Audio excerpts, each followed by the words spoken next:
earth is the source of our daily needs. It gives us the food we eat, the water we drink, and the air we breathe. This is our colorful environment. But if one day our environment disappears because of our negligence, where will we get our needs? How are we supposed to live if it's gone? In our society, many people without discipline do not know how to take care of nature.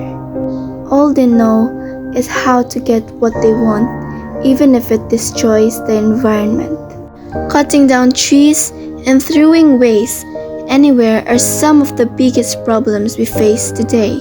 When trees are gone, floods become stronger. When forests are destroyed, animals will lose their homes.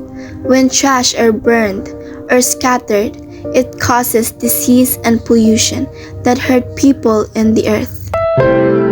Ang susunod na programa ay rated PG. Ito ay nangangailangan ng patnubay at gabay ng magulang para sa mga batang manonood. Sa loob ng isang mataong paaralan, simple lang araw-araw.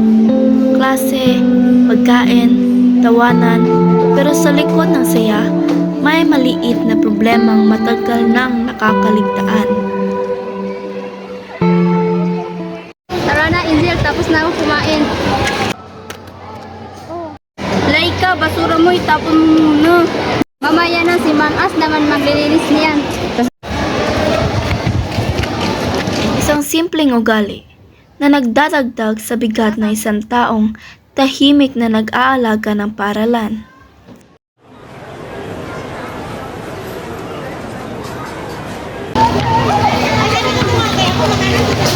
Mang Ash, ayos lang po ba kayo? Ay, Angel, oo naman. Medyo masakit lang ang likod ko. Ang dami kasing naiwan na basura sa kantin kanina at sa hallway. Araw-araw po ba ganito?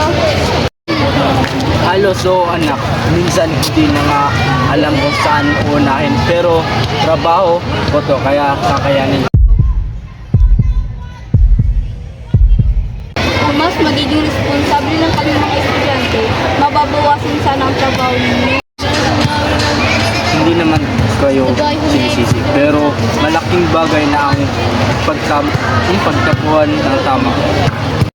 At sa sandaling iyon, may kumislot sa konsensya ni Norlaika.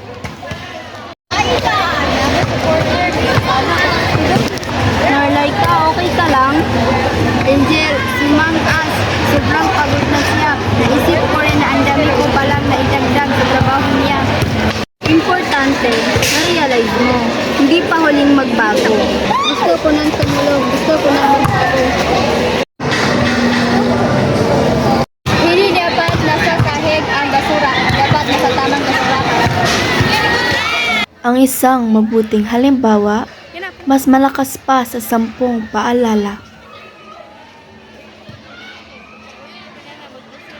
Good job! Kung nakita tayo ng iba, baka sumunod sila.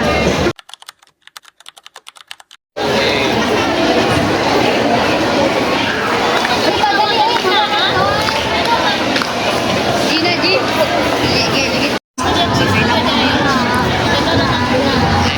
Mag-as, tulungan ko na po kayo. Naku, salamat anak. Ang gaan ng trabaho ko. Maraming tumutulong. Nice ka, bro.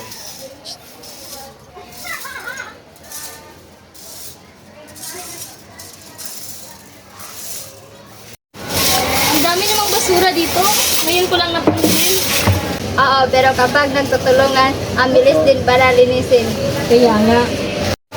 Tama, kahit simpleng walis lang, nakakatulong na para mapanatiling malinis ang paaralan. Mas masarap pala sa pakiramdam pag tumutulong ka. Ang kalinisan ng paaralan ay hindi lang nakikita, nararamdaman din habang sama-samang kumikilos.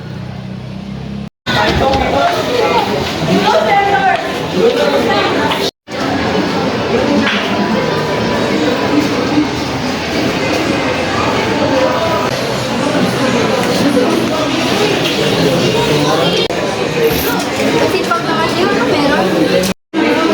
Ma'am, nag-volunteer lang po kaming tumulong para kay Mang Ash at para na lang din